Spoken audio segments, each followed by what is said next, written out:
Friends, this is Bhavana. Welcome to Vision IAS magazine challenge series 2023। आज हम इसमें करेंगे अपना third topic, that is social stock exchange. Right, चलो स्टार्ट करते हैं कि ये न्यूज़ में क्यों है। एनएससी को फाइनल अप्रूवल मिल चुका है सेबी से, अब वो सोशल स्टॉक एक्सचेंज को लॉन्च कर सकता है। सोशल स्टॉक एक्सचेंज क्या है?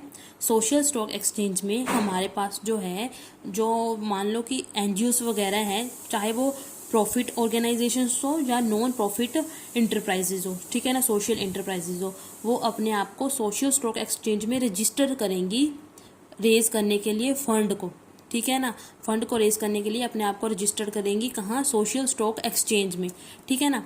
फिर करना तो उन्होंने फंड रेज ही है, पहले भी वो करते थे। एनजीओस जो हमारे एनजीओस थे वो भी पहले फंड रेज करते थे। फिर ये सोशल स्टॉक एक्सचेंज क्यों आया? देखो, रेगुलेशन, रूल्स, स्ट्रक्चर्ड वे, इन चीज़ों को करने के लिए, मतलब कि ट्रांसपेरेंसी बनाने के लिए, कि सारा कुछ पता चले कि कहाँ पैसा जो है एनजीओस का जा रहा है, कहाँ वो खर्च कर रहे हैं, उनको पूरी तरह से रेगुलेट करने के लिए जो सोशल स्टॉक एक्सचेंज है उसको लाया गया है, ठीक है ना। अब जो है डोनेट करने वाला तो डोनेट करेगा ही, ठीक है ना। जो इंडिविजुअल डोनेट करेगा वो तो करेगा ही। अब जो नेशनल स्टॉक एक्सचेंज में जो एनजीओस रजिस्टर्ड हैं, उनके ऊपर रिस्पॉन्सिबिलिटी आ जाएगी कि उनको बताना पड़ेगा कि हमने जो फंड लिया है वो हमने यहाँ जहाँ पर इन्वेस्ट किया, इसका प्रयोग हमने यहाँ किया।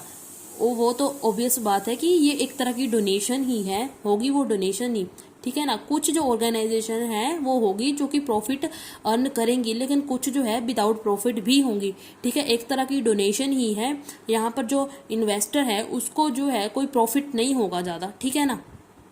एक तरह से ये डोनेशन वाली ही है, लेकिन इसमें जो हमारे पास फ्रेमवर्क बन जाएगा एक तरह का, ठीक है ना। जो हमारी सारा जो प्रोसेस है वो ट्रांसपेरेंट हो जाएगा कि कहाँ एनजीओस ने वो किया, इन्वेस्ट किया। इस तरह जो हमारे पास ट्रांसपेरेंसी वाला इशू है वो ख़त्म हो जाएगा, ठीक है ना। और जो पैसों का गलत उपयोग हो रहा था वो भी ख़त्म हो जाएगा, ठीक है ना।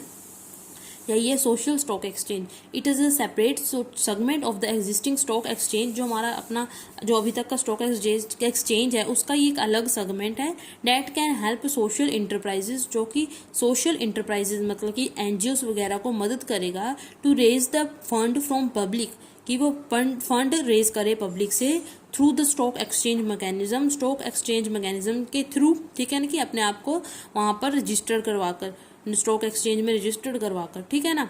एसएससी आइडेंटिफाई सोशल इंटरप्राइजेज, जो हमारे पास सोशल स्टॉक एक्सचेंज है वो आइडेंटिफाई करेगा एनजीओस को, ठीक है ना, या बाकी जो जितने भी सोशल इंटरप्राइजेज हैं उनको, as the ones engage in creating positive impact in the society, कि अगर वो रजिस्टर हो रहे हैं उनके पास, वो पॉजिटिव इम्पैक्ट क्रिएट करे सोसाइटी पर। These are the following two forms of social enterprises. हमारे पास दो तरह की सोशल इंटरप्राइजेज होती हैं, एक तो हमारे पास नॉन प्रॉफिट ऑर्गेनाइजेशन होगी, एक प्रॉफिट सोशल इंटरप्राइजेज होगी, ठीक है ना। अब जो हमारे पास क्या ऑब्जेक्टिव है सोशल स्टॉक एक्सचेंज का, पहले वो देख लेते हैं। राइट, क्या ऑब्जेक्टिव है सोशल स्टॉक एक्सचेंज का? Regulated platform that bring together social enterprises and donors, मतलब कि एक तरह का प्लेटफॉर्म मिल जाएगा इंटरप्राइजेज को भी और डोनर्स को भी, ठीक है ना। रेगुलेटेड प्लेटफॉर्म मतलब कुछ रूल्स एंड रेगुलेशंस हो गए यहाँ पर। Facilitate funding and growth of social enterprises, ये ना फंडिंग एंड ग्रोथ को फैसिलिटेट मतलब प्रोवाइड करेगा, फंडिंग और ग्रोथ देगा वही एनजीओस वगैरह को। Enabling mechanism to ensure robust standards of social impact and financial reporting.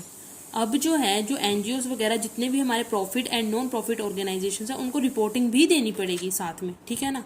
उनको सोशल इम्पैक्ट भी क्रिएट करना पड़ेगा साथ में। अब वो रिस्पॉन्सिबल हो चुके हैं, मतलब कि वो रिस्पॉन्सिबल है अपने फंड के रिलेटेड टुवर्ड्स द डोनर, उसको बताना पड़ेगा अब सब कुछ।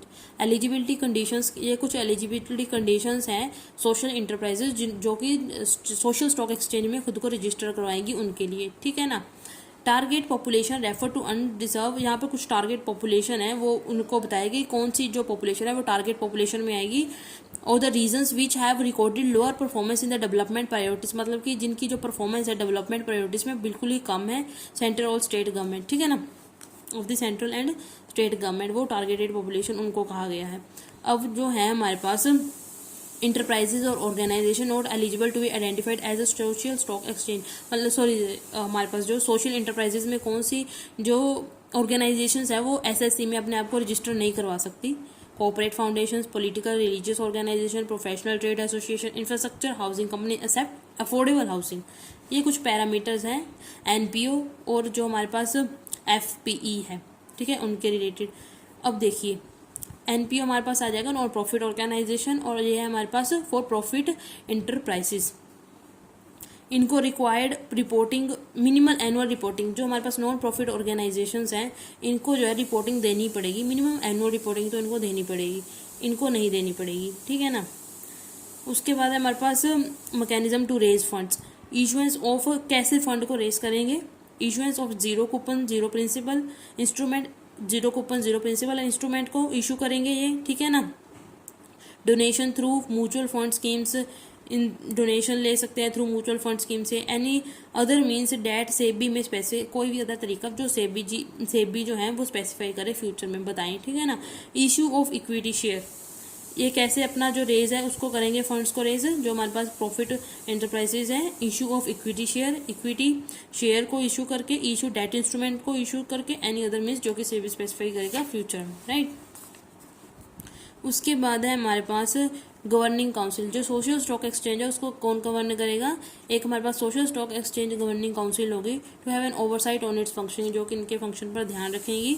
Governing counselling shall have a balance representation, and जो गवर्निंग काउंसिल है उसकी क्या होगी, बैलेंस रिप्रेजेंटेशन होगी। And shall compromise of individuals with expertise, मतलब यहाँ पर इसमें इंडिविजुअल्स जो होंगे वो एक्सपर्टीज, मतलब कि पर्टिकुलर फील्ड में वो एक्सपर्ट होंगे, उसको बिठाया जाएगा यहाँ पे काउंसिल में। Eligible activities for demonstrating primacy of social impact include eradicating hunger, वही मेन काम है जो उन्होंने क्या क्या करना है, एक्टिविटीज कौन कौन सी परफॉर्म करनी है, पॉवर्टी को रिड्यूस करना, इरेडिकेट हंगर, माल न्यूट्रिशन, इनइक्वालिटी, जो हमारी बेसिक समस्याएं उन्हीं को, ठीक है ना। एजुकेशन, एम्प्लॉयमेंट से रिलेटेड, लिवलीहुड से रिलेटेड। डिजास्टर मैनेजमेंट में हमारे पास आ जाएगा relief, rehabilitation, reconstruction activities etcetera, ठीक है ना। और also include protection of national heritage, art and culture etcetera. यहाँ पर कुछ इंपॉर्टेंस दी गई है, जैसे improve market assess, zero listing and admission cost, ये कुछ इंपॉर्टेंस है, इनको थोड़ा सा ध्यान में रख लेना, ठीक है ना। अब ये है हमारे पास zero coupon and zero principal instrument क्या चीज़ है ये देख लेते हैं। रिजेंबल डेट बॉन्ड, ये एक तरह डेट बॉन्ड की तरह ही है, but are devoid of any interest, इसमें जो है कोई भी इंटरेस्ट नहीं दिया जाता, ना ही जो प्रिंसिपल अमाउंट हमने लिए उसको रीपे किया जाता है। ऑब्लिगेशन अपॉन मेच्योरिटी, मतलब मेच्योरिटी पीरियड ओवर होने पर जो हमें रीपेमेंट करनी होती है वो नहीं करनी होती इसमें। The investor can subscribe to JSZP, वही zero coupon zero principal instrument, to fund specified social impact, ये तब इशू करते हैं जब हमें कुछ सोशली कुछ इम्पैक्ट, मतलब कि कुछ सोशली कुछ करना हो, ठीक है ना, कुछ सोशल प्रोजेक्ट जो है वो चलाने हो। Indicate the same on their balance sheet, same उनको अपनी जो बैलेंस शीट्स है उस पर दिखाना पड़ेगा। Indicate the same on their balance sheet as assets. बस यही है, इसमें कुछ कंसर्न्स है, इनको थोड़ा देख लेना, लेकिन ये प्रीलिम्स पॉइंट ऑफ व्यू से बहुत ज़्यादा इंपॉर्टेंट है सोशल स्टॉक एक्सचेंज, ठीक है ना। मेन से भी इतना नहीं है, लेकिन हो भी आ भी सकता है, लेकिन थोड़ा सा दिमाग में रख लेना मेन से, लेकिन प्रीलिम्स के लिए इंपॉर्टेंट है। यहीं पर एंड करती हूँ। Thank you, like subscribe share, have a nice day.